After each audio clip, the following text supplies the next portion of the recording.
que me parece que el vídeo de la última clase, la del miércoles de la semana pasada, no lo vi. Así que es que me que enviar la de la clase de hoy y la de la semana pasada. Bueno, volviendo a lo que habíamos estado viendo la semana pasada, en 1917 había tenido lugar la Revolución de Febrero, que había supuesto la caída del zar y la creación de un gobierno provisional, cuyo hombre fuerte era el socialrevolucionario Kerensky. Ese gobierno provisional se encontró muy pronto en una situación de debilidad, porque a las esperanzas que había en ese momento de retirarse de la guerra, pues no se vieron cumplidas. Rusia siguió participando en el bando del Entente con catastróficas consecuencias. Se ve derrotada otra vez más en el campo de batalla y las tropas empezaron a perder la moral de combate y por tanto en ese momento pues tuvieron lugar deserciones masivas. A todo ello estaba la situación de crisis y de carestía que existía en ese momento en la retaguardia y la propia debilidad del propio gobierno, que por un lado era víctima de conspiraciones de zaristas y también de los comunistas o bolcheviques liderados por Lenin, que había podido regresar a su país tras haber estado exiliado en Suiza. Bueno, viendo esa situación de debilidad, los comunistas van a tratar de hacerse con el poder. Y va a tener lugar la Revolución de Febrero.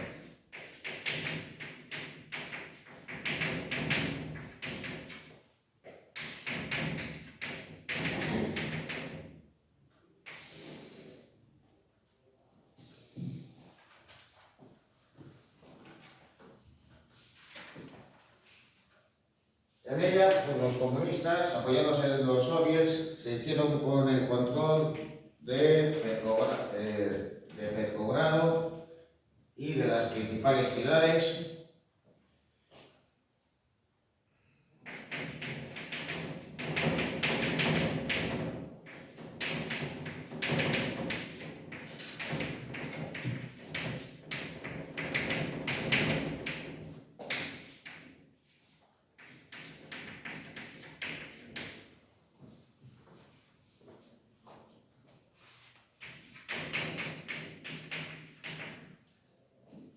Y claro, eso supuso que por primera vez iba a vivir en un país un régimen inspirado en las ideas del movimiento, y más concretamente en el marxismo.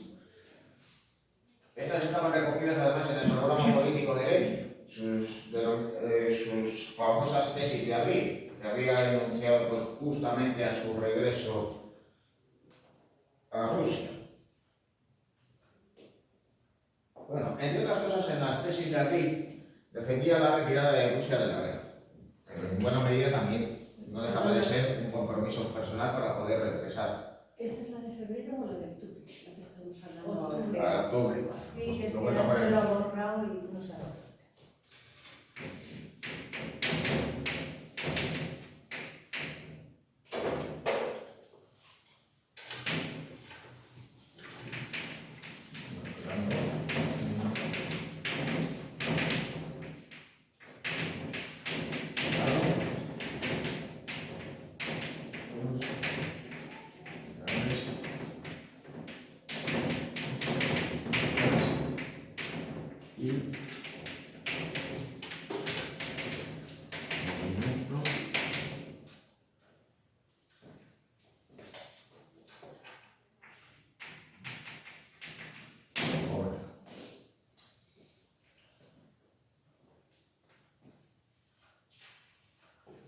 Bueno,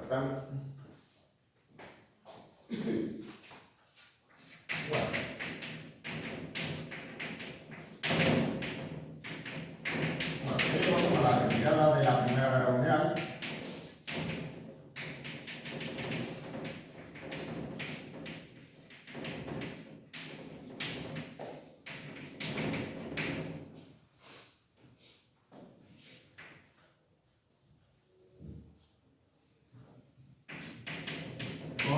la firma del Tratado de Prescritos.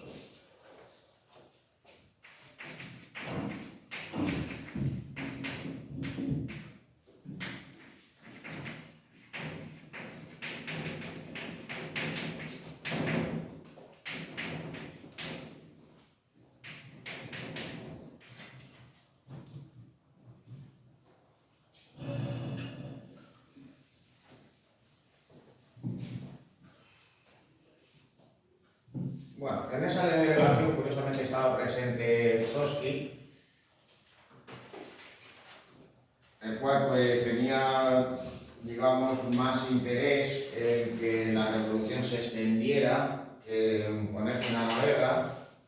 Sus decisiones, digamos, que fueron cuestionables y le llevaron a Lenin a apartarle y a firmar la propuesta que presentaron las potencias centrales para evitar pues el avance de sus tropas y que éstas pues se plantaran sin encontrar resistencia en San Petersburgo, puesto que al fin y al cabo pues, no se estaban encontrando con tropas enfrente. Eso no quiere decir que Trotsky fuera apartado del poder, sino que luego tendrá un papel muy importante en lo que sucedió pues, prácticamente y de manera inmediata después.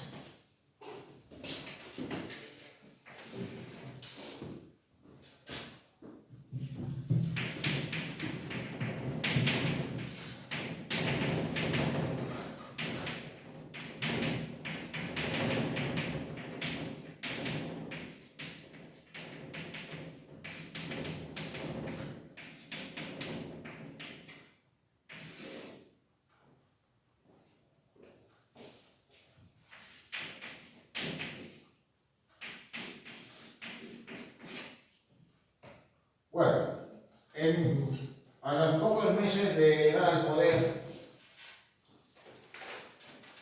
Lenin tiene que hacer frente a una guerra civil. Por un lado, debido a que los zaristas rechazaban al nuevo régimen y querían restablecer a Nicolás II en el poder.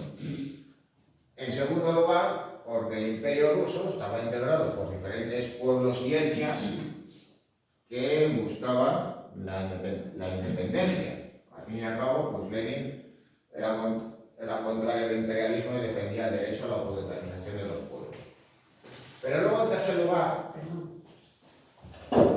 se había celebrado unas elecciones para constituir un nuevo parlamento, para constituir una Duma. Y en esas elecciones, los comunistas quedaron relegados en el Parlamento.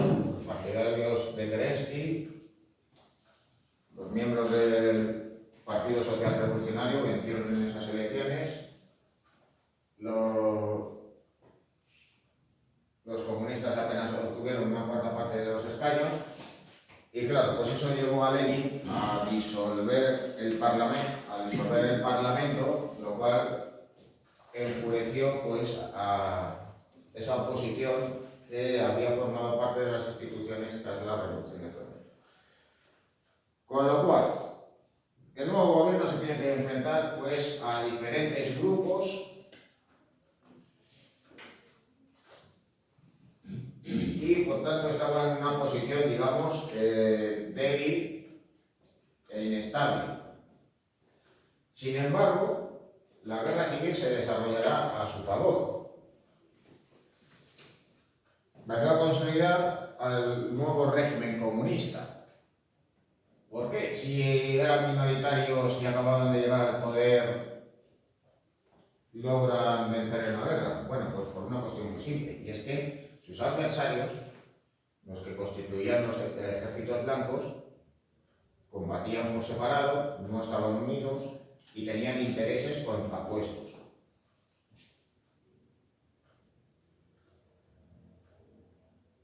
Eso por una parte. Y luego, por otro lado, el nuevo régimen logrará improvisar un ejército que conseguirá vencer en la guerra. el responsable de la creación del llamado Ejército Rojo va a ser Trotsky. Y Trotsky lo que pensaba era que lo que había que hacer era ganar la guerra. Y para ganar la guerra tenía que contar con militares profesionales. Es decir, que tenía que integrar a antiguos oficiales del ejército zarista para poder hacer la guerra. Eso no quiere decir que militantes y miembros del partido no estuvieran presentes, ni muchísimo menos. A su vez, pues él trató de estar presente en todos los frentes de batalla, acudía de una parte a otro, en tren o mediante el medio que fuera, disponiendo además de un grupo de oficiales que podían improvisar un mando único para poder actuar en determinado lugar, ya fuera en el oeste de Rusia, ya fuera en la región del Cáucaso, ya fuera en Asia Central, etc. Bueno, por si fuera poco, pues además los ejércitos blancos no van a contar con apoyo exterior. Inicialmente lo contaban por parte de los miembros de la Entente y sus aliados en la Primera Guerra Mundial. Pero claro, cuando concluye la guerra, en noviembre de 1918, estos pierden interés, ya no tienen ganas de seguir combatiendo. Así que van a abandonar a los ejércitos blancos a su suerte. Bueno, ya hacia 1920 la guerra estaba resuelta, porque era en 1921.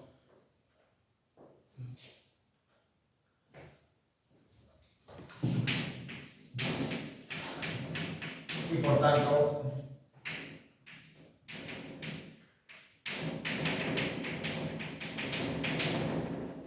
Lenin y los comunistas se verán consolidados en el poder. Pero eso no quiere decir que no siguieran existiendo problemas.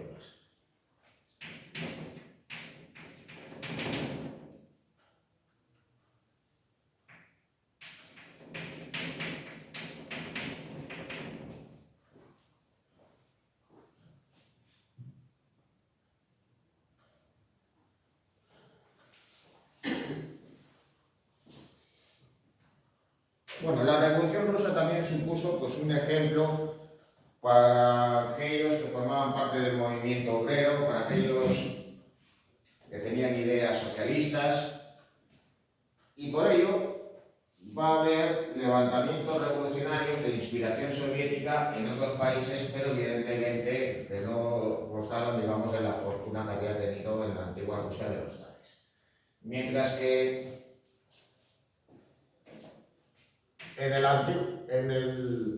la mayor parte de los territorios del antiguo Imperio Ruso se constituyó la Unión de Repúblicas, la Unión de Repúblicas Socialistas Soviéticas.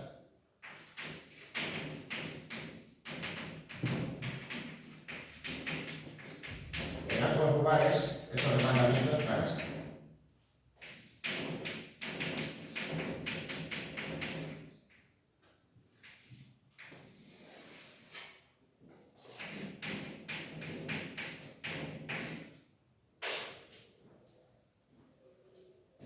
Cabe citar el caso de Hungría, en la cual, pues, brevemente, durante un par de años, se constituirá una república de inspiración soviética que acabará siendo aplastada, pero sobre todo es más conocido el caso de la revolución espartaquista. Estalla un levantamiento por parte, acaba de estallar un levantamiento en Berlín, liderado por la Liga de los Espartaquistas, eran los comunistas alemanes. Todavía no se habían constituido como partido, pero se habían desligado del Partido Socialista Alemán. Al fin y al cabo, pues justo tras el final de la guerra, se había proclamado la República y los socialistas habían pasado a integrarse en el gobierno. Curiosamente, tuvieron que hacer frente a un levantamiento revolucionario. Y claro, pues estaban en ese momento en una situación un tanto contradictoria. Veían cómo sus antiguos camaradas de partido se habían levantado contra ellos. Y por otro lado, al estar en el poder se veían en la necesidad de restablecer el orden. ¿Y qué fue lo que sucedió? Pues que las autoridades de la República de Weimar tuvieron que contar con antiguos miembros del ejército que habían estado desmovilizados para restablecer el orden público. Se crearon los llamados Freikorps, integrados por excombatientes. Y ellos van a poner fin a ese levantamiento revolucionario con una violencia enorme. De hecho, su figura más reconocible, en el caso de las espartaquistas, Rosa Luxemburgo, será asesinada y su cuerpo arrojado a un canal berlinés. Ahí, de todos modos, pues la veis dando un discurso. Bueno, luego sobre su papel en el levantamiento espartaquista, pues digamos que ha generado, digamos, que ciertas dudas. Aquí piensa pues, que simplemente pues ella quedó al margen, podía haber sido, digamos, ideóloga del mismo, pero no tenía, digamos, responsabilidades sobre ello, pero eso, digamos, que no la impidió ser señalada como cabeza de turco, era considerada por estas personas conservadoras como una agitadora, y aunque ella, digamos, que rechazaba las formas en las que había tenido lugar la Revolución de Octubre, porque consideraba que había sido excesivamente violenta, lo cierto es que eso no la impidió pues, ser víctima de esa durísima represión.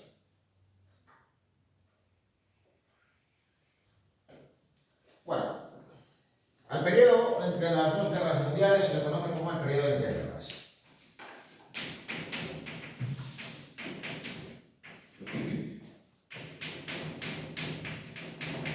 Y comprende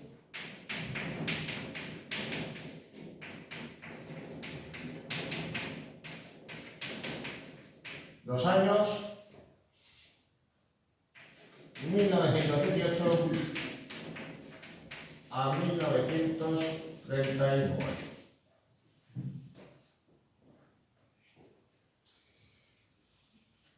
Bueno, ¿qué pasó en ese momento? Bueno, pues cuando se habla de la década de 1920 se habla de los felices años 20. Bueno, de felices tuvieron muy poco.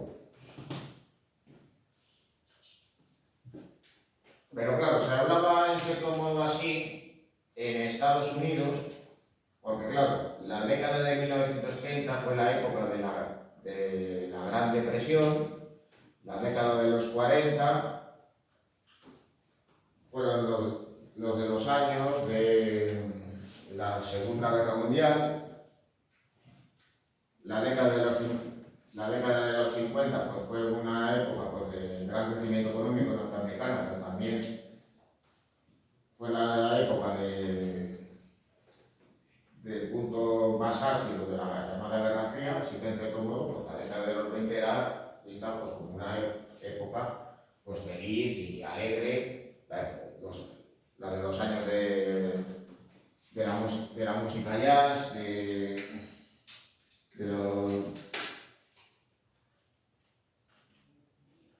los bailes de Charleston, etcétera, etcétera, etcétera. Pero, de todos modos, claro, esa era la situación en Estados Unidos. La economía de Estados Unidos, tras la Primera Guerra Mundial, no estaba en crisis, estaba en expansión. ¿Qué pasaba en Europa? Pues que hay una crisis económica de posguerra, que afecta no ya solo a los países que habían perdido, sino también a los que habían vencido e incluso a los que habían permanecido neutrales. Tuvo lugar, por tanto,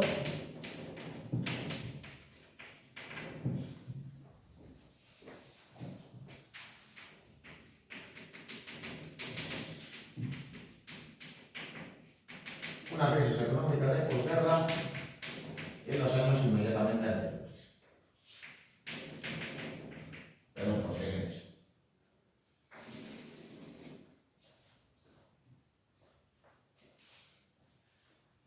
¿Y a qué se debió? Bueno, pues en primer lugar, los países estaban agotados por el esfuerzo bélico, se habían endeudado.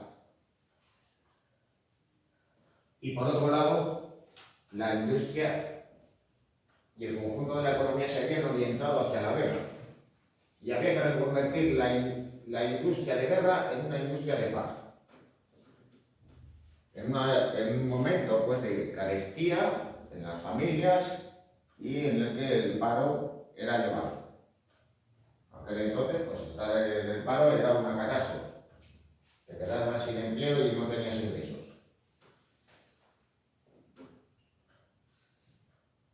Por si fuera esto poco, en esos años se van a dar episodios de hiperinflación. Debido al pago de las reparaciones de guerra y el endeudamiento de los estados, se va a sacar más dinero en circulación. El dinero va a perder, digamos, su valor. Y claro, los precios se van a disparar hasta niveles absolutamente increíbles.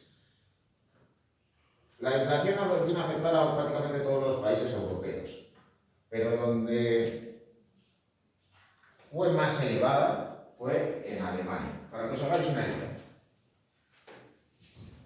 En 1918, en plena Primera Guerra Mundial, con todos los problemas que había de falta de abastecimiento en las ciudades, de la carestía que tenía la población en la retaguardia, pues un pan valía 63 céntimos de un pan. Bueno.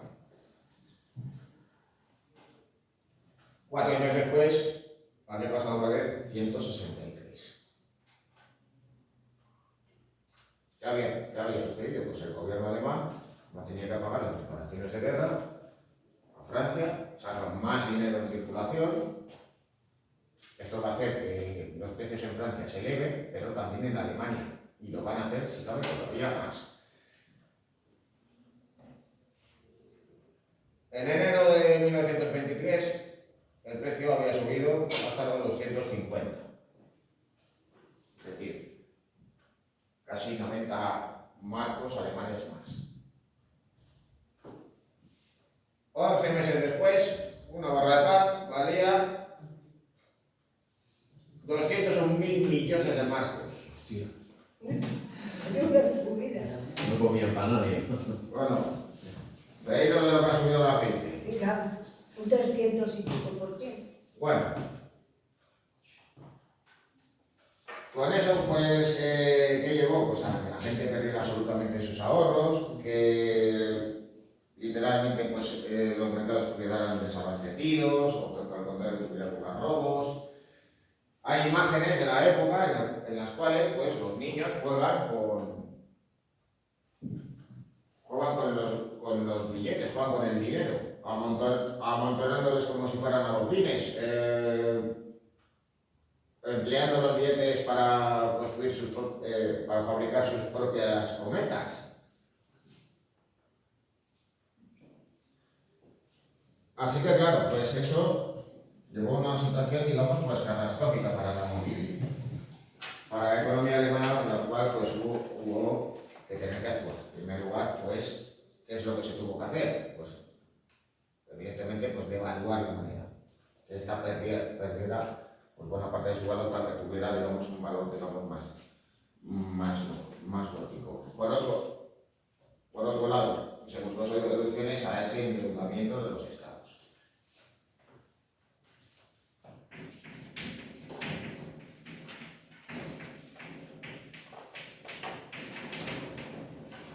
En primer lugar, lo que se hizo fue fijar el denominado como patrono. Es decir, que el valor del dinero estaba determinado por las reservas de oro que se tenían.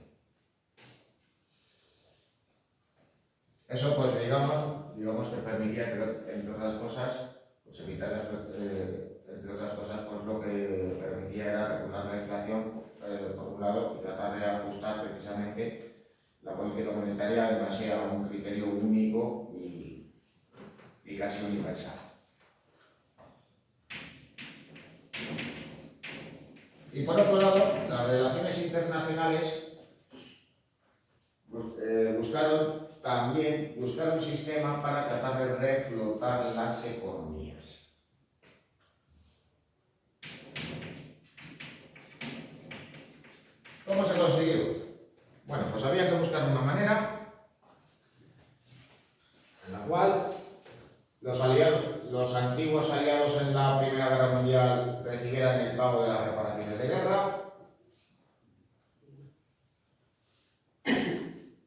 Estados Unidos cobrara las deudas de crédito que habían contraído sus aliados durante la misma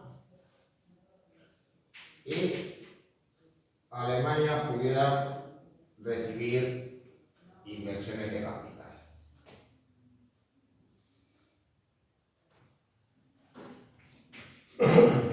¿Y cómo era ese sistema? Bueno,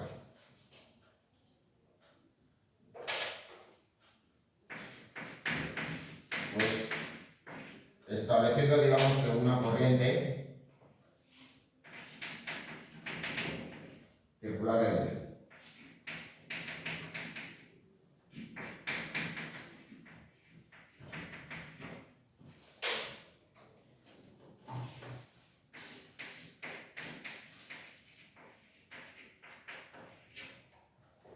En base a esos acuerdos, Estados Unidos va a conceder créditos a Alemania. Van a llevarse a cabo inversiones en el continente, preferentemente en territorio alemán.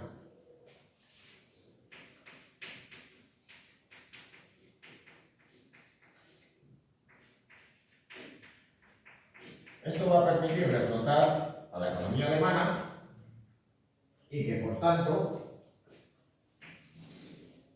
el Estado tuviera el suficiente dinero como para ir pagando las reparaciones de guerra.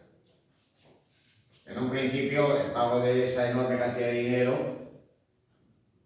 pues en base a ese afán revanchista, era, bueno, por decirlo de alguna manera, era, mira, págame ahora y ya. Sin embargo, pues se ajustó para irlo pagando, digamos, de una manera más progresiva, para evitar, pues evidentemente, también conflictos internacionales.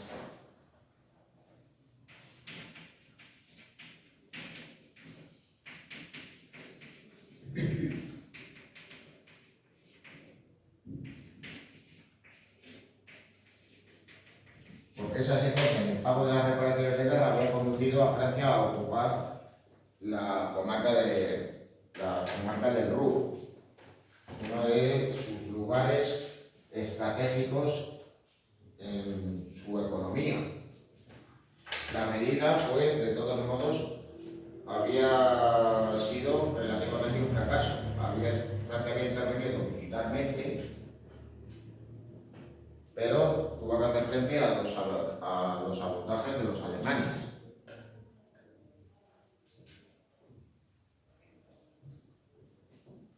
Es decir, Francia lo que quería, digamos, era cobrar las reparaciones de guerra en especie. Ocupa una comarca minera, pero claro, ve que tiene ese impedimento, pues a la hora de aprovechar, digamos, esas materias primas.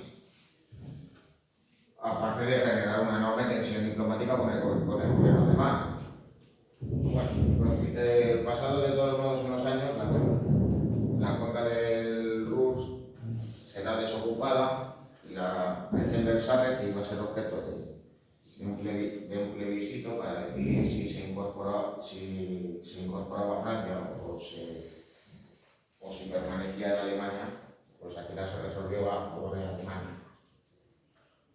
Bueno, me estaba desviando. Bueno, Estados Unidos invierte capitales a Alemania. Gracias a ello, Alemania puede pagar las reparaciones de guerra al Reino Unido y Francia. Sobre todo al segundo país.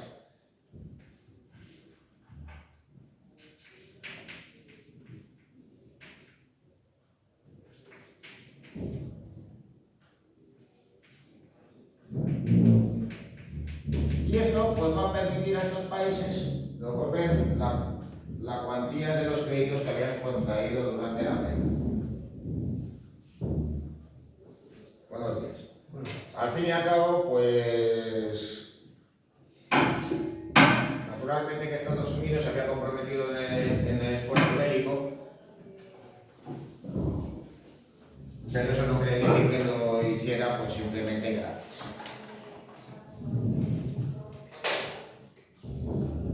Bueno, pues esto va a permitir a a la economía mundial, digamos, recuperarse. La segunda mitad de la década de 1920 va a ser una época de crecimiento, sobre todo en el caso de Alemania. Pero, ¿qué es lo que pasó para que ese crecimiento se viera interrumpido y tuviera lugar una crisis económica profunda? Pues que por alguna parte este ciclo circular de dinero se tenía que interrumpir, con consecuencias negativas para todos. Y lo que sucedió fue esto. Se interrumpen esas inversiones de capitales. Estados Unidos va a repatriar esas inversiones que había hecho. Con lo cual, la crisis pasa a ser una crisis mundial.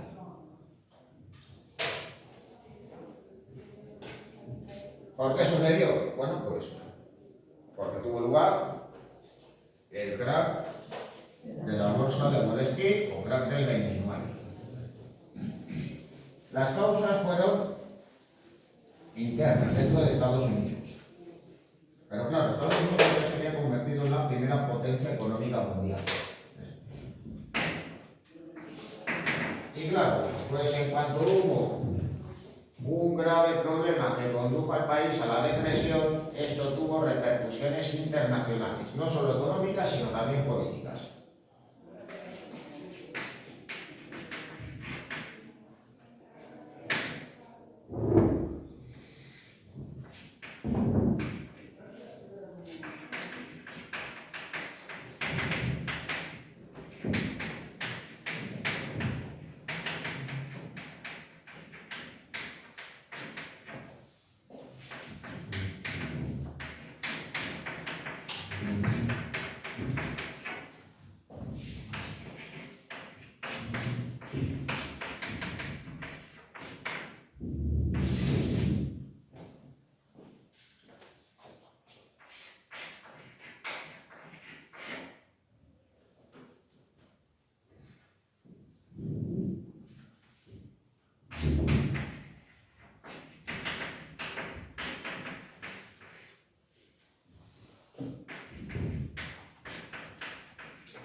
Y claro, pues si hay una crisis de una crisis de alcance mundial, pues los problemas sociopolíticos que ya existían, pues se van a agravar en ese momento.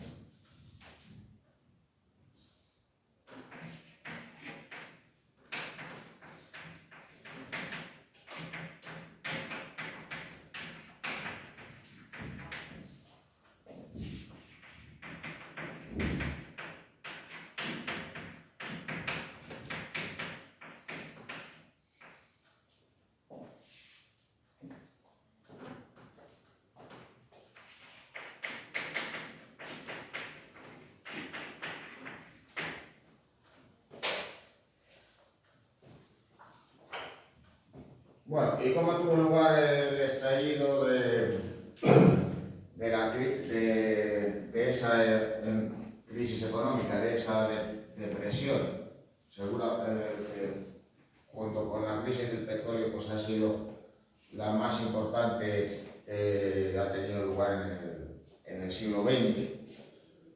Bueno, pues vamos a ver un vídeo sobre ello. Y curiosamente, su origen, digamos, las causas de dicha crisis tuvieron lugar como consecuencia de la Primera Guerra Mundial. Ya veréis de qué manera.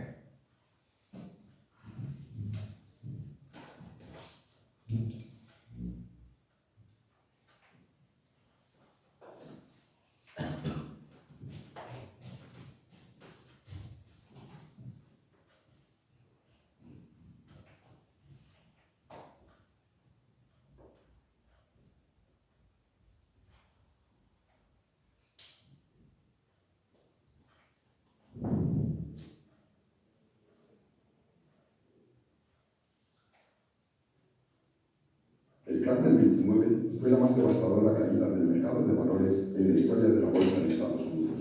Mucha gente se arruinó y lo perdió todo.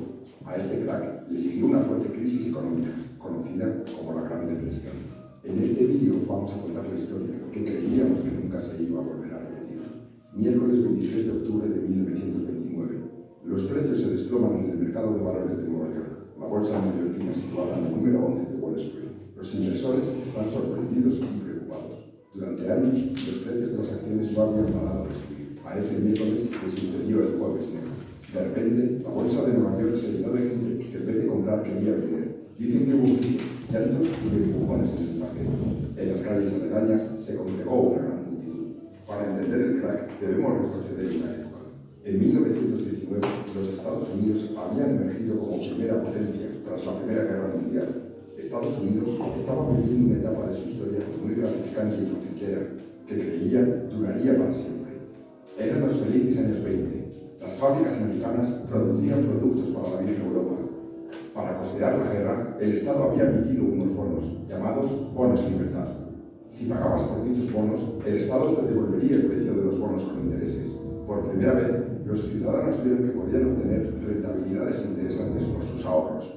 Así, Charles Mitchell, presidente del National City Bank, viendo que se acababa de crear un público con tendencia a invertir, decidió sacar al mercado bonos corporativos o acciones y le dijo a la gente que eran inversiones fiables y con poco riesgo. Pronto, los bancos empiezan a sacar nuevos productos financieros, abriendo también el grifo para que la gente acceda al capital. Por primera vez se instala el compre ahora y paga después. El acceso al crédito era facilísimo y todo el mundo, desde el director de un banco hasta un limpiador de zapatos, podía endeudarse y vivir por encima de sus posibilidades. En esta expansión de crédito tuvo mucha culpa la recién creada Reserva Federal en 1922, bajando los tipos de interés a niveles históricamente bajos, hinchando una burbuja inflacionista e iniciando una borrachera bursátil. La bolsa, en aquel entonces, era un mercado en el que solo invertían expertos, muy restringido al público y se acomodaba como un mercado competitivo, rigiéndose a las leyes de oferta y demanda. En este punto, el mercado especulativo se abrió a todo el mundo. Todo el mundo quería su tajada. Mitchell abrió agencias de corretaje por todo el país. Eran lugares donde se podía invertir en bolsa, se actualizaban los valores a cada segundo y era necesario acudir para poder comprar o vender. Allí se te proporcionaba un papel para dar validez de tu compra o venta y este debía ser conservado. Y llegó al alcance de todo tipo de personas en Estados Unidos. La gente estaba encantada. Se creó un mercado alcista que parecía que no bajaría nunca. En los años 20 se llegaban a obtener grandes beneficios con un capital pequeño. La situación se embelleció aún más por la venta de acciones a crédito. Si querías comprar acciones, pedías dinero prestado a un tipo de interés muy bajo. Total, en un mercado alcista, al vender vas a recuperar tu dinero y al final salías ganando. El mundo se endeudaba y las agencias permitían un apalancamiento 1 a 10, es decir, invertir una suma 10 veces superior a tu capital real. Se calcula que 2/3 partes de las acciones de Wall Street se compraban con dinero prestado. La bolsa sube o baja rigiéndose por la ley de la oferta y la demanda, es decir, de lo que la gente está dispuesta a pagar. Aquí la demanda crecía sin precedentes. En vista del gran beneficio que todo el mundo estaba obteniendo, la gente no le importaba cuánto pagar por las acciones, siempre y cuando subieran. Este exceso de demanda provocó que los valores creciesen y creciesen sin control. Fuese de la empresa que fuese, no importaba por qué estaba subiendo, siempre subían. Por lo tanto, el precio de las acciones se empezó a inflar, alejándose de sus valores reales. Así es como se crean las burbujas. Paul Warburg, un banquero estadounidense, lanzó un aviso de la burbuja que se había creado y avisó de una enorme depresión, pero nadie le quiso escuchar. Lo hicieron callar. Nadie escuchaba a las personas que querían pisar la realidad y la gente seguía envuelta en su sueño americano. Se continuó invirtiendo mucho y aumentando la burbuja. Hubo un momento en el que algunos inversores profesionales se dieron cuenta de que el mercado se estaba sobrecalentando. Los más profesionales y astutos se salieron, como Kennedy, el padre del que luego sería presidente de los Estados Unidos. Llegó a decir: si un limpiabotas sabe tanto como yo sobre el mercado de valores, tal vez es la hora de que yo lo deje. Así llegamos al punto máximo de inflexión de la burbuja. La tendencia de los valores se iba invirtiendo levemente. El mercado se había vuelto más volátil y el malestar aumentaba. Toda la burbuja se provocó por un exceso de confianza de los ciudadanos y cuando esta confianza cae, ya no hay nada que hacer. Miércoles 23 de octubre de 1929. La bolsa sufrió un gran golpe al bajar en una sola sesión casi un 7%. Aquel día solo fue un augurio de lo que pasaría al día siguiente. El fatídico y recordado Jueves Negro de Wall Street. Jueves 24 de octubre de 1929. Se desató una furia vendedora, de manera que en pocos minutos se cursaron órdenes de venta por 1 millón de títulos. Las cotizaciones de esas acciones iban cayendo. Se llegaban a ofrecer paquetes de acciones a 1/3 de su valor, sin encontrar comprador. Los agentes de bolsa pedían desesperados garantías para aquellos títulos que con anterioridad se habían comprado a crédito, pero obviamente nadie podía cubrirlos. Empezaron a circular rumores de suicidios, gente tirándose desde rascacielos, y la gente de la calle, curiosa, empezó a entrar en las instalaciones. El pánico fue gigante. La policía de Nueva York tuvo que tomar posiciones para evitar posibles disturbios. Ya se había roto la burbuja. La reacción popular fue: esto no puede estar pasando. Para el mediodía, los principales jefes de los bancos se reunieron para intentar solucionar la situación. La reunión incluyó a Thomas Lamont, actuando como representante de JP Morgan Chase, Albert Wicklund, representante de Chase National Bank. Escogen a Richard Whitney, vicepresidente de la Bolsa de Nueva York, para actuar en su nombre. Para paliar la debacle, inyectan dinero en una serie de valores que se suponían fiables, los que se conocen como blue chips. El multimillonario John Rockefeller hace lo mismo con esperanza de que cambie la tendencia. Lo consiguieron. La bolsa empezó a subir. Una intervención en los valores por parte de gente poderosa había logrado revertir la sangría de precios. Siente la intensidad del Inde Excellence, elaborado por los maestros chocolateros Lindt. Invirtieron grandes sumas de dinero para remontar los valores y volver a generar confianza en los inversores. El mercado remontó, incluso los periódicos anunciaban: la crisis de la bolsa ha pasado, pero esta inyección de confianza no fue suficiente. Tras una recuperación el viernes y otra pequeña el lunes, llegamos al martes 29 de octubre de 1929, conocido como el Martes Negro. El índice de la bolsa descendió más que ninguna otra jornada de la bolsa en la historia de Nueva York. Las bajadas continuaron hasta el mes de enero, cuando se tocó fondo. El gobierno, presidido por el republicano Herbert Hoover, no sabe cómo parar el golpe. Consecuencias. Mucha gente se arruinó. Los bancos también se arruinan al no poder recuperar el dinero prestado. Cerraron porque dejaron de ser solventes. Millones de personas pierden los ahorros guardados en esos mismos bancos. 3.000 de ellos cerraron en los 2 años siguientes. Después de aquello, la gente guardaba el dinero bajo el colchón. Muchas fábricas se echaron al cierre. Aumentó el paro significativamente. Empiezan a aparecer barrios de chabolas por todo el país.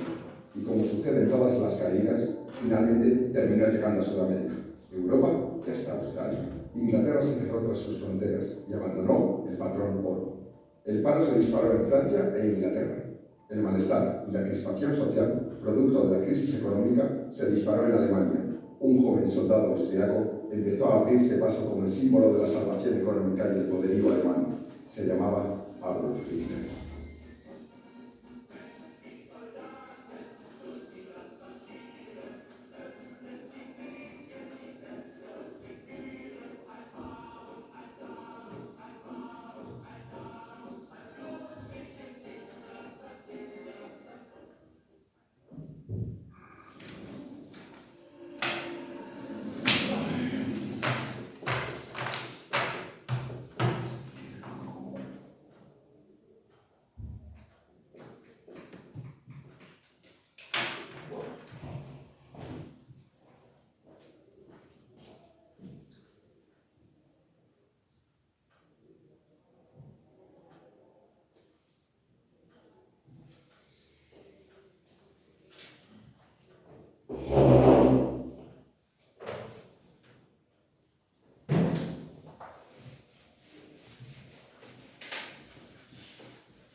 Bueno, por tanto, este hecho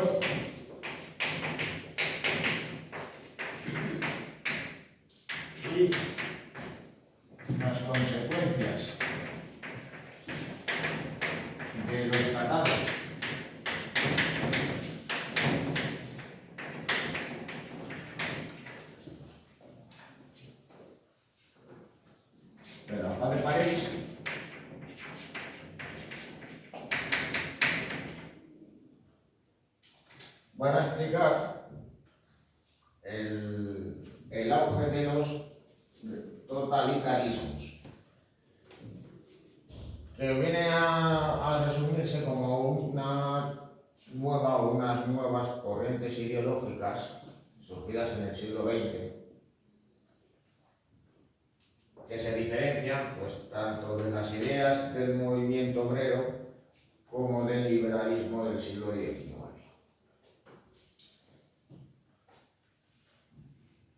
Naturalmente que cada país, digamos que van a tener un carácter singular, peculiar, en base pues también a las propias características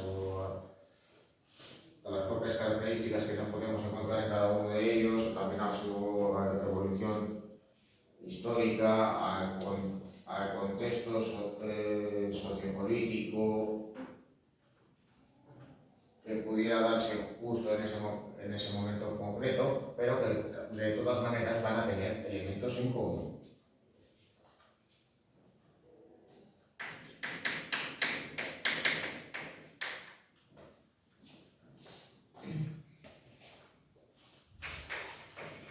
La aparición de estos regímenes se debe también a otra cuestión muy importante y que guarda también relación con los tratados de la paz de París.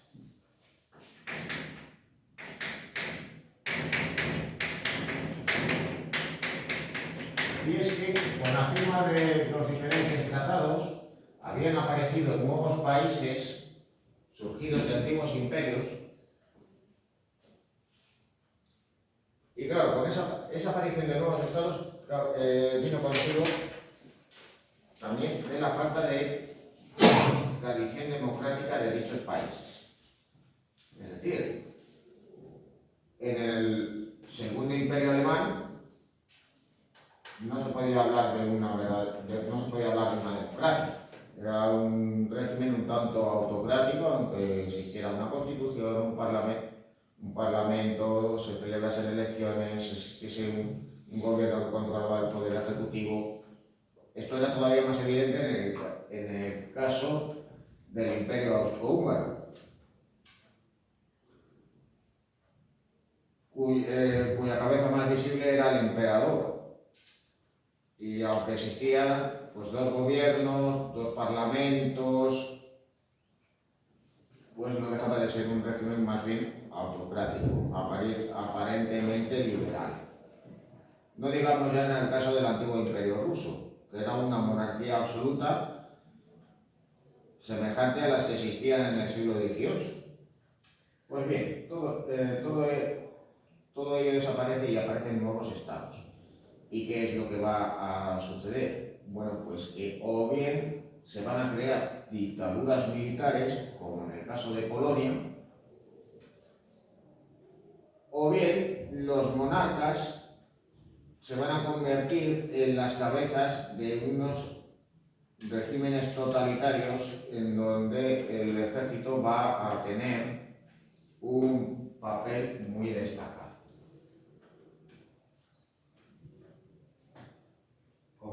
Como viene a suceder en el caso de Yugoslavia, la cabeza del Estado era el rey que había sido anteriormente de Serbia, era el caso de Rumanía, era el caso de Bulgaria.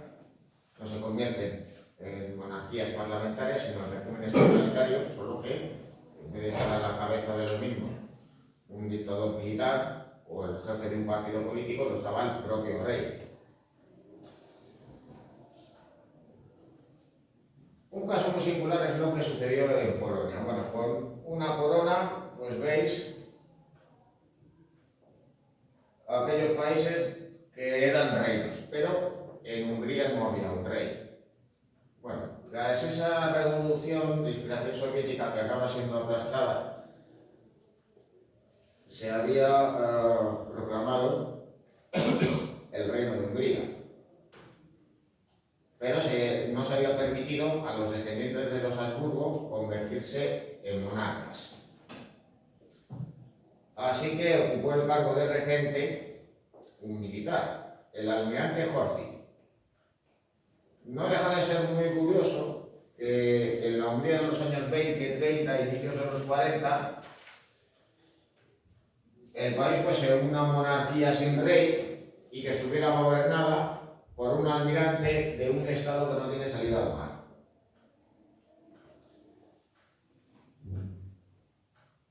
Bueno, en primer lugar hubo una oleada de regímenes totalitarios en la década de 1920, pues surgen poco tiempo después de la conclusión de la Gran Guerra, y luego aparecerán otros regímenes totalitarios en la década de 1930. Es decir, que unos van a surgir por esa crisis de posguerra y otros van a surgir como consecuencia del crack de la bolsa de Wall Street, incluida también la propia Alemania.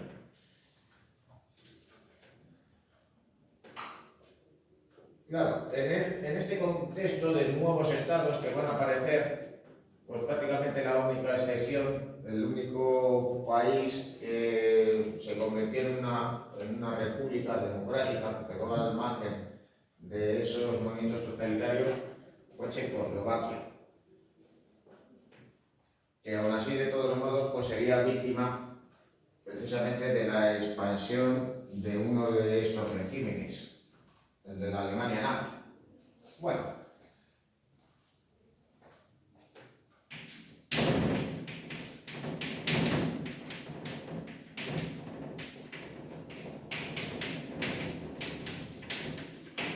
dentro de estos regímenes, desde luego que cabe destacar a dos en concreto. Por un lado, el fascismo italiano,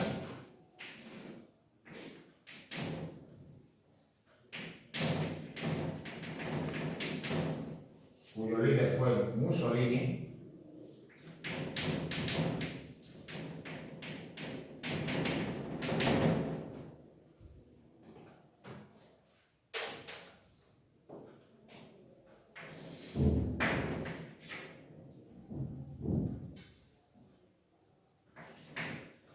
y en Alemania el nazismo,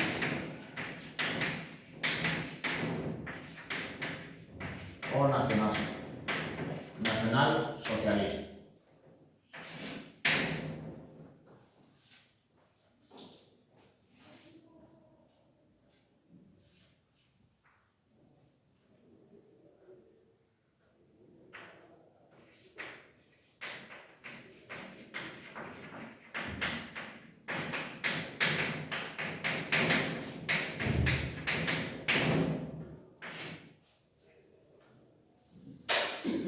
Bueno, ¿qué cabe decir de uno y de otro? Bueno, pues Mussolini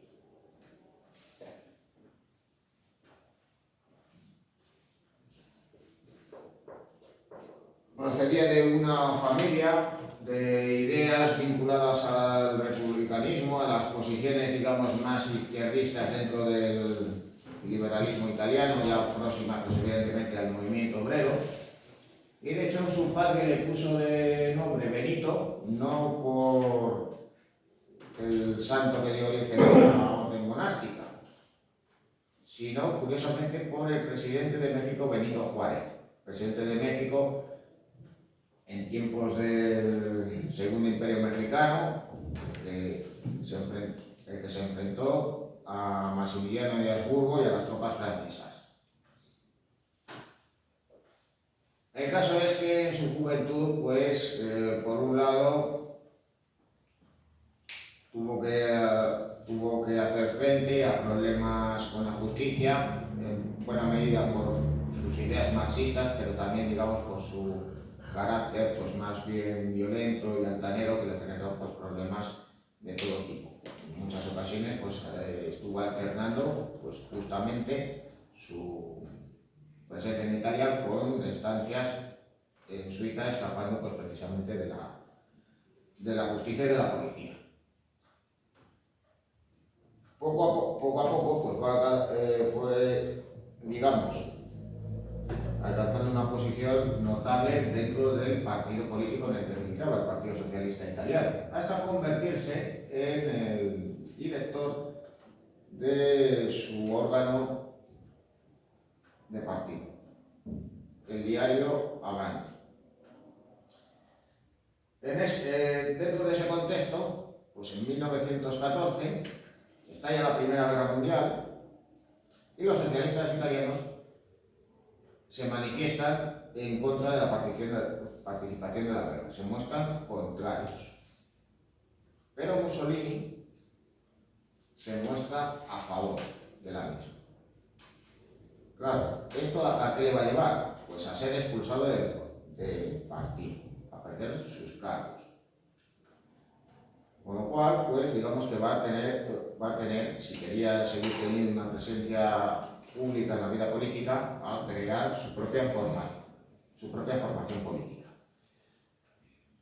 De todos modos, en la Primera Guerra Mundial se va a alistar como voluntario, siendo herido en la misma, y a partir de 1918 va a tener presencia de una manera, digamos, diferente.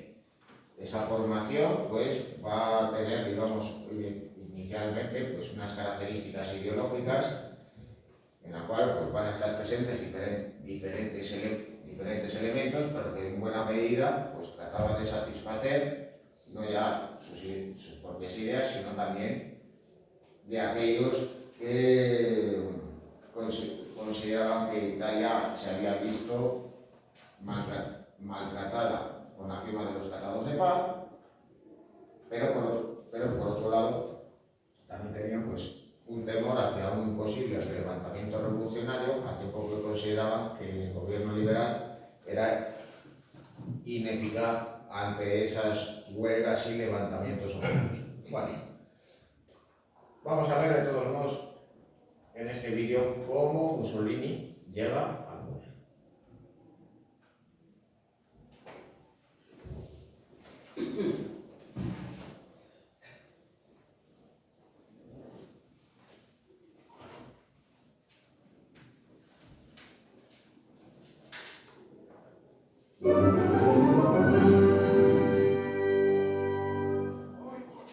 Uno de los acontecimientos más importantes del siglo XX y un hecho capital en la historia de Italia es la marcha de Benito Mussolini y sus camisas negras sobre Roma. Tuvo lugar a finales de octubre de 1922 y terminó con el nombramiento de Mussolini como primer ministro de Italia. Tras aquello, en muy poco tiempo, el país se convirtió en una dictadura fascista que duraría más de 20 años, hasta el final de la Segunda Guerra Mundial. El fascismo italiano sirvió como modelo en muchas cosas para el nacionalsocialismo alemán y para otros partidos de ideología similar por toda Europa. De ahí su importancia. Con Mussolini empezó todo, y Mussolini llegó donde llegó gracias a la exitosa marcha sobre Roma. Veamos cómo fue posible aquello. 3 años y medio antes, en marzo de 1919, Benito Mussolini, un periodista expulsado del Partido Socialista que se había alistado como voluntario para ir a la guerra, fundó en Milán los llamados Fasci Italiani di Combattimento, Fasces Italianas de Combate. Era un grupo pequeño de veteranos de guerra ferozmente nacionalistas al que nadie dio demasiada importancia. La Italia de 1919 estaba muy convulsa. Acababa de finalizar la Guerra Mundial. Italia la había ganado por figurar entre las potencias aliadas, pero eso no le libró de padecer una profunda crisis económica en la posguerra y de la influencia de la revolución bolchevique de 1917. Los fascistas decían situarse entre medias y presumían de haber superado la brecha entre las clases sociales.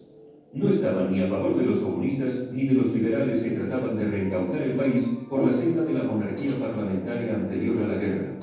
A aquellos años de la inmediata posguerra se los conoce en Italia como el Bienio Rojo, porque hubo numerosas huelgas, manifestaciones y ocupaciones de fábricas y tierras por parte de obreros y campesinos. El Estado liberal trató de resolver aquello aplicando la ley, pero era un Estado exhausto por la guerra que atravesaba una crisis de credibilidad. Nadie daba una lira por la Italia liberal nacida con la unificación, a la que muchos daban por periclitada. Esta debilidad fue la que aprovecharon los fascistas en su beneficio, atrayendo a propietarios agrícolas y dueños de fábricas que tenían una revolución como la que había estallado en Rusia. Los fascistas eran resolutivos y muy violentos. Se organizaban en batallones uniformados que se enfrentaban a los huelguistas y a los revolucionarios, haciendo lo que el gobierno no quería o no podía hacer. Desde su fundación, Mussolini había conformado a sus huestes como milicias a las que denominaba escuadras, y sus miembros eran conocidos como escuadristas o squadristi. Iban de negro riguroso y en ellas imperaba la más estricta disciplina, porque a menudo estaban formadas por veteranos de guerra que conocían de cerca la organización y las formas militares. Eran muy efectivos. En agosto de 1920, ellos solos fueron capaces de acabar con la huelga que habían declarado los trabajadores de la fábrica milanesa de Alfa Romeo. Meses más tarde, su actividad ya se extendía por todo el norte industrial de Italia. Pero el socialismo era fuerte en las urnas. En las elecciones municipales de 1920 ganaron los socialistas, algo que se interpretó como la antesala de que llegasen al gobierno. Eso empujó a los liberales a aliarse con los fascistas, cuya militancia no hacía más que crecer. En las elecciones de 1921 concurrieron juntos dentro de los bloques nacionales y eso permitió que los fascistas, con Mussolini a su cabeza, se hiciesen con 35 diputados en el Parlamento. No era mucho, menos de un 7%. La Cámara de Diputados tenía entonces 535 escaños, pero la intención de Mussolini no era ser la muleta de liberales y conservadores. Poco después les retiró el apoyo y estos llegaron a un acuerdo con los socialistas. El primer ministro, Giovanni Giolitti, trató entonces de disolver a los camisas negras, pero fracasó. Tuvo que dimitir y en su lugar fue elegido Emanuele Bonomi, un socialista de la línea moderada. Tras aquello, Mussolini decidió dar un paso más, convirtiendo los fasci di combattimento en un partido, el Partido Nacional Fascista, que contaba con más de 300.000 militantes. Bonomi no duró mucho. Le sucedió el liberal Luigi Facta, que trató infructuosamente de llegar a un acuerdo con las distintas fuerzas políticas. Durante los meses siguientes la inestabilidad fue la tónica. En agosto de 1922, los socialistas convocaron una huelga general en todo el país. Mussolini aseguró que serían los propios fascistas quienes acabarían con la huelga si el gobierno no intervenía de inmediato para detenerla.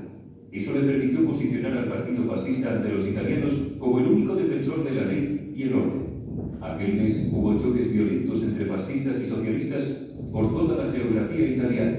En Milán se enfrentaron por las calles. Los fascistas quemaron la rotativa del diario Avanti, un diario que el mismo Mussolini había dirigido años antes cuando era militante socialista. Luego, con el apoyo de los empresarios locales, se hicieron con el gobierno municipal expulsando a los concejales socialistas. El gobierno de Facta se cruzó de brazos ante los acontecimientos de Milán. Fue entonces cuando Mussolini empezó a acariciar la idea de dar el golpe final al Estado liberal, marchando con sus escuadristas sobre Roma. Desde su cuartel general en Milán, los fascistas recibieron el apoyo de grandes empresas que estaban decididas a luchar contra las huelgas y la inestabilidad. Una delegación de Confindustria, la Confederación General de la Industria, se reunió con Mussolini 2 días antes de que diese comienzo la marcha.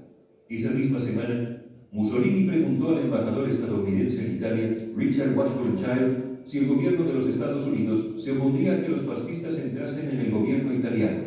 Child le dijo que no, que la administración de Warren Harding no pondría objeción alguna. En ese punto, Mussolini tan solo necesitaba una excusa que no tardó en presentarse. En octubre, el primer ministro Luigi Facta encargó al poeta nacionalista Gabriele D'Annunzio que organizase una gran manifestación patriótica el 4 de noviembre de 1922, en la que se conmemorase el 4º aniversario de la victoria italiana en la Gran Guerra contra austríacos y alemanes. Esa era la señal que estaba esperando. Decidió entonces pasar a la acción y marchar sobre la capital. Para ir calentando el ambiente, el 24 de octubre de 1922, Mussolini pronunció un discurso ante 60.000 militantes en Nápoles en el que dijo lo siguiente: «Nuestro programa es simple. Queremos gobernar Italia». Al día siguiente, los cabecillas del partido, llamados pomposamente con el título romano de Quadrumviri, eran Italo Balbo, Emilio de Bono, Cesare Maria de Becchi y Michele Bianchi, fueron designados por Mussolini como comandantes de la marcha. Él, entre tanto, se fue a Milán. No quiso participar, aunque sí permitió que antes le tomasen fotografías junto a algunos escuadristas. Días después, cuando comprobó que aquello funcionaba y que el gobierno no había reprimido a los escuadristas con el ejército, tomaría un tren hacia Roma. El 26 de octubre, el ex primer ministro Antonio Salandra había informado a Luigi Facta que Mussolini exigía su dimisión y que se preparaba para marchar sobre Roma. Pero Facta no creía que los fascistas estuviesen dispuestos a llegar tan lejos con solo 35 diputados. Contemplaba, eso sí, la posibilidad de meterlos en el gobierno dando a Mussolini una cartera ministerial, pero no quería ceder más porque dudaban de la fortaleza real de los fascistas más allá de los mítines y las algaradas callejeras. Pero las escuadras fascistas estaban ya a las afueras de Roma. Luigi Facta tuvo entonces que dimitir, pero antes declaró el estado de sitio en la ciudad. Habló con el rey Víctor Manuel III para que se reprimiese con dureza la asonada fascista, que a estas alturas era ya un golpe de estado en toda regla. Pero el rey no quiso apoyarle. En Roma el ambiente era muy tenso. Los telegramas y las llamadas de teléfono cruzaban la ciudad de punta a punta. Los ministros y diputados empezaron a trazar planes para salir de la crisis sin necesidad de sacar al ejército a la calle. Uno de ellos era que Mussolini se hiciese cargo del gobierno, pero junto a Antonio Sarandra, un político experimentado y de cierta edad, que había sido primer ministro durante la guerra. Pensaban que eso moderaría a los fascistas, muy activos en la calle, pero desconocedores de la política real y de cómo funcionaba el sistema. Sarandra anularía a Mussolini, que quedaría para presidir desfiles y poco más. A esta componenda, Mussolini se negó en redondo. Quería todo el poder para él, o de lo contrario, tomaría Roma con sus escuadristas. El 29 de octubre, el rey le nombró primer ministro sin que nadie en el ejército o en los partidos de centro-derecha se opusiese. Algunos porque estaban de acuerdo con las transformaciones que prometía Mussolini, otros porque creían que los fascistas se moderarían tan pronto como pisasen los ministerios y se encontrasen al frente de las complejidades del gobierno. La marcha en sí no era especialmente numerosa. Estaba compuesta por algo menos de 30.000 hombres, pero muchos en Roma, incluyendo al propio Víctor Manuel III, temían que aquello degenerase en una guerra civil como la que había sufrido Rusia poco antes. Los fascistas no solo estaban en las puertas de Roma, controlaban también el Valle del Po y tenían mucha presencia en las ciudades. Si se les reprimía con dureza, podrían revolverse por todo el país, ocasionando un conflicto civil de grandes e imprevisibles dimensiones. El monarca pidió a Mussolini que formara gobierno mientras los camisas negras desfilaban por el centro de Roma. Su llegada al poder era perfectamente legal.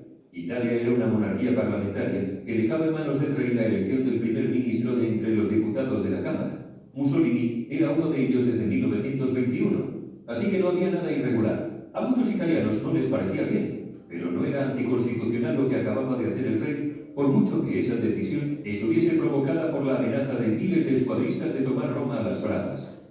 Años más tarde, ya con la dictadura fascista implantada, Mussolini convirtió esta fecha del 29 de octubre de 1922 en una suerte de revolución fascista en la que los escuadristas arrebataron el poder por la fuerza a la decadente burguesía liberal. Pero nada de ello hubo. El cargo de primer ministro lo consiguió amparado por el Estatuto Albertino de 1848, que hacía las veces de constitución del Reino de Italia.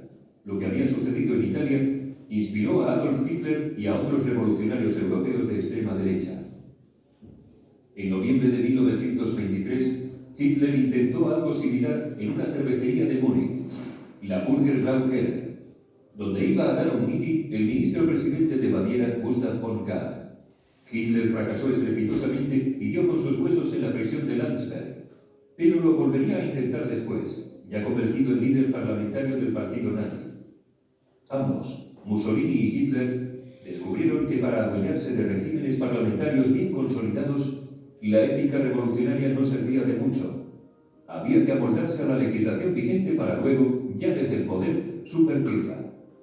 La lección quedó ahí para que, décadas más tarde, otros la aprovechasen.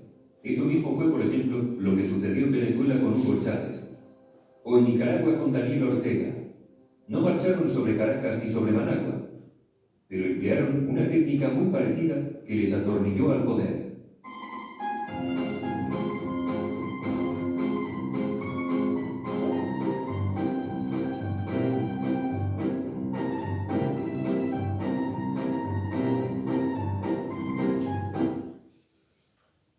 Bueno, pues habéis visto ese vídeo que de todos modos pues, nos explica cómo Mussolini y los fascistas se hicieron con el poder. Bueno, en primer lugar, aparte de crear, digamos, su propio movimiento, también, y en parte inspirándose en un movimiento ultranacionalista impulsado por el escritor Gabriele D'Annunzio, que había llevado pues, a la ocupación de la fronteriza localidad de de Fiume con Yugoslavia, pues idea las llamadas escuadras de acción, integradas por excombatientes, personas violentas, expresidiarios, que amedrentaban a sus adversarios políticos y reventaban las huelgas y manifestaciones, siendo pues además pues clave en esa huelga por parte del movimiento, esa huelga general por parte del movimiento obrero que tuvo lugar en la Italia de 1921-1922, no recuerdo ahora bien, y que termina fracasando.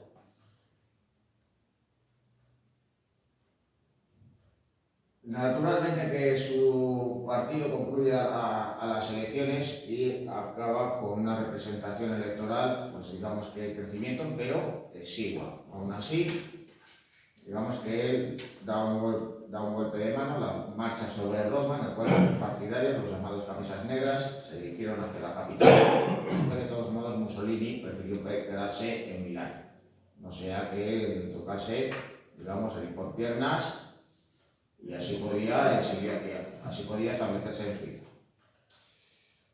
Bueno, aunque había miembros del gobierno y militares dispuestos a disolver a los militantes fascistas por la fuerza, el propio monarca, digamos que se vio impresionado por esa demostración, y este hecho, junto con las dudas dentro del propio gobierno, conducirían a que Mussolini fuese nombrado primer ministro. De ahí, pues, ¿qué fue lo que hizo? Pues básicamente, pues, una sucesión de acontecimientos y le llevarían a convertirse en dictador, recibiendo el título de duce, que era como así le llamaban los miembros del partido. Aunque eso sí, la cabeza del Estado seguía siendo el propio monarca Víctor Manuel III, con quien pues siempre tuvo, digamos, unas relaciones personales pues un tanto delicadas, por decirlo, digamos, suavemente. Los enfrentamientos entre ambos pues fueron constantes, también la falta de entendimiento. Al fin y al cabo, pues Mussolini pues exigía un poder absoluto, mientras que el monarca pues exigía pues, a su vez pues, una mayor presencia pública. Bueno, de todos modos, pues ya hacia 1925 el poder de Mussolini ya fue incontestable, se había convertido ya en un dictador y las fuerzas políticas opositoras habían sido borradas del mapa. Inicialmente, pues, el nuevo régimen tenía una apariencia democrática, respetando las leyes y las instituciones.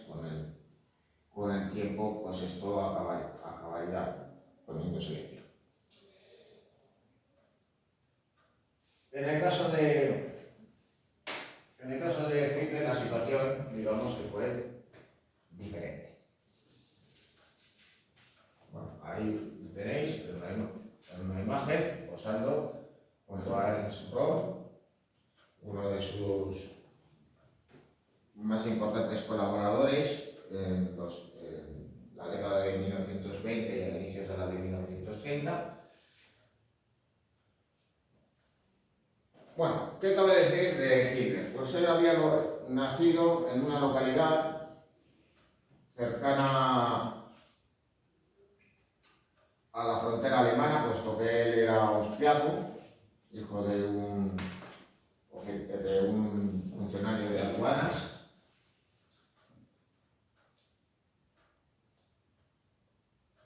Había nacido, por tanto, en una familia pues, más bien acomodada, bien posicionada en la época, y eso pues, le llevó a establecerse en Viena en su juventud, tratando de convertirse en artista, cosa que no logró. Nunca un suspenso en un examen tuvo unas consecuencias, digamos, tan grandes para la historia de la humanidad. Para que luego nos digan Esteban. Por lo menos a los profesores de dibujo. Bueno, chistes aparte, de todos modos, pues esos primeros años de juventud en Viena, pues Hitler los vivió pues, con ciertas apreturas, vivía pues, de aquello que podía recibir de la familia, con lo cual pues, en ocasiones pues, se veía obligado a vivir como un vagabundo y por tanto pues, acumulando pues, cierto resquemor contra la sociedad. Va pasando el tiempo y Hitler se va a marchar de Viena y se va a establecer en Múnich, curiosamente huyendo del servicio militar obligatorio. Pero en 1914 estalla la guerra y al igual que tantos y tantos otros, se va a alistar como voluntario.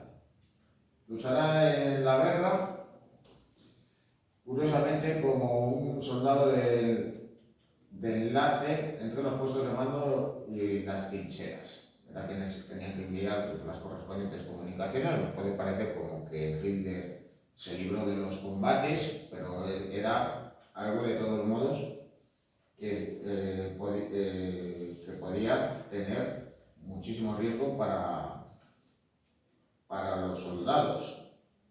¿Por qué? Bueno, pues aquellos que estaban en las trincheras, bueno, pues estaban parapetados, contaban con las fortificaciones para evitar el fuego de las ametralladoras, de la artillería, pero aquellos que iban de unos sitios a otros, pues podían recibir pues, más fácilmente el impacto de un proyectil o de una bala perdida. Y de hecho, pues Hitler estaba hospitalizado debido a un ataque con armas químicas cuando tuvo lugar la firma del armisticio. Bueno, concluye la guerra y al igual que tantos y tantos soldados alemanes, pues Hitler se va a ver desmovilizado, pero curiosamente va a ser reclamado por el servicio secreto. ¿Para qué? Para tratar de espiar a un pequeño partido político de ideas revolucionarias cuya militancia, cuya acción se localizaba en Baviera. Curiosamente, pues este hecho le va a hacer meterse dentro de ese pequeño partido en Múnich, y eso le va a llevar a convertirse en la cabeza visible de ese partido, el llamado DAP, y tras una serie de crisis va a forzar la refundación del mismo y se va a convertir en el NSDAP. Es decir, que lo va a convertir en el Partido Nacional Socialista Alemán. Bueno, ¿cómo logra convertirse en la cabecilla del partido? Bueno, pues porque muy pronto demuestra pues, sus dotes para la oratoria y desde luego que también demuestra una gran ambición.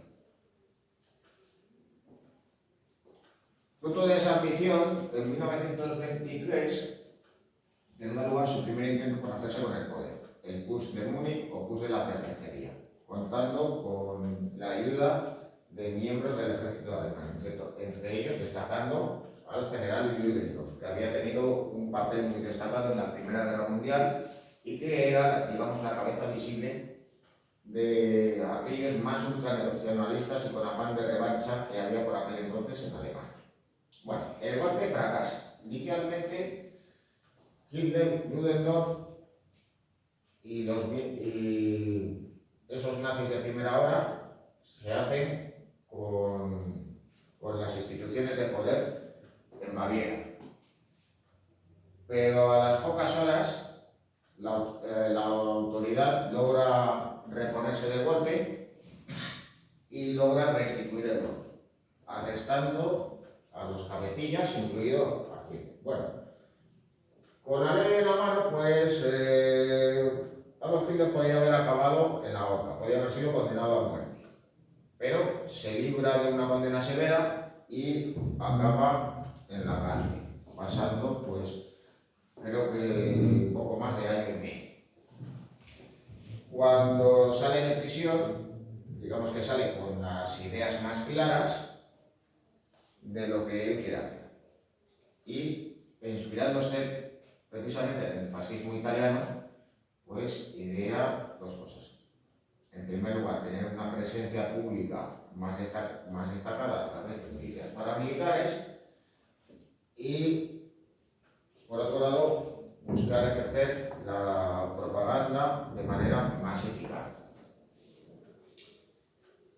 Bueno, en la década de los 20, el Partido Nacional Socialista Alemán estaba muy presente en la vida política alemana, pero era una fuerza, digamos, electoralmente reducida. Tenía una representación muy escasa en el Parlamento. Pero la situación cambió con el crack de la bolsa de Wall Street. El paro se disparó en Alemania y las opciones más moderadas en el espectro político se vieron abandonadas ante opciones, digamos, más radicales. Y dentro de ese contexto, el partido nazi vio aumentado casi de manera exponencial sus apoyos electorales y su representación en el Reichstag. Ya en 1933 era el partido más votado, aunque otras elecciones ese mismo año habían resultado más favorables para el partido nazi. Aún así, en ese contexto de crisis política y económica, el presidente alemán von Hindenburg, que era mariscal y que había sido el responsable del ejército alemán durante la Primera Guerra Mundial, decidió nombrarle canciller en un gobierno que integraba también a otras fuerzas conservadoras alemanas. Sin embargo, pues Hitler no tardaría mucho tiempo después en hacerse completamente con el poder. ¿Qué acontecimientos sucedieron? Bueno, pues en primer lugar, el Parlamento alemán, el Reichstag, fue incendiado. Hitler acusó a los comunistas. Así siguen existiendo pues, dudas más que razonables sobre quién fue quien incendió el Parlamento. Pero está claro quién se benefició. Eso le permitió, pues, aprobar una ley que hacía que el gobierno pues, no tuviera que contar para llevar a cabo pues, medidas excepcionales sin tener que recurrir a votaciones. Eso pues, sería votado favorablemente también en un referéndum. Así que claro, Hitler podía pasarse el Parlamento directamente por la torera. Y de ahí, pues, eso le llevaría pues, a encarcelar, a perseguir a miembros de la oposición, sobre todo a socialistas y a comunistas, con lo que irían apareciendo los primeros campos de concentración. Luego, a su vez, Hitler se veía en una situación incómoda con miembros de su propio partido. Él había creado una milicia paramilitar, las SA, las secciones de asalto, las cuales estaban encabezadas por Ernst Röhm, es el que tenéis aquí a la derecha. Bueno, Röhm era militar de carrera, había combatido en la Primera Guerra Mundial y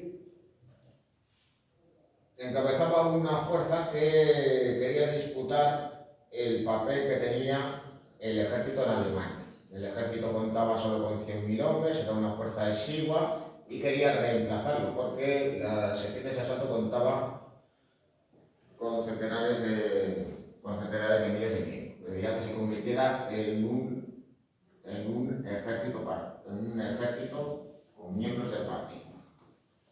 Claro, eso a los militares les enfurecía. Y Hitler lo que quería, digamos, era congraciarse con los sectores más tradicionales y conservadores alemanes y ganarse su aprobación. Con lo cual, pues él, aunque tuviera una relación estrecha con Rom, prefería no tener al ejército en su contra. Eso por un lado. Y por otro lado, las SA, las secciones de asalto, habían resultado muy útiles a Hitler para hacerse con el poder, para hacerse con el control de las calles, pero empezaban a ser un elemento incómodo, porque eran vistos como personas violentas, camorristas, que cometían todo tipo de abusos. Y claro, pues eso hacía que los nazis fueran vistos como personas violentas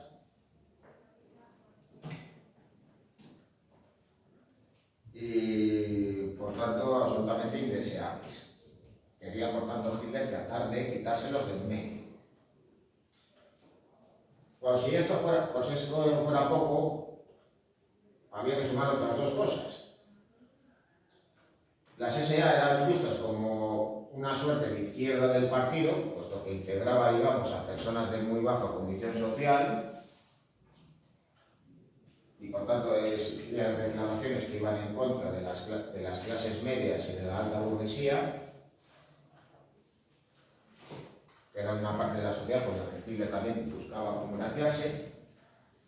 Y luego además, en el caso de Rom, pues sus inclinaciones homosexuales eran más que públicas. Y claro, pues esto también era algo por lo que el propio Hitler podía ser señalado.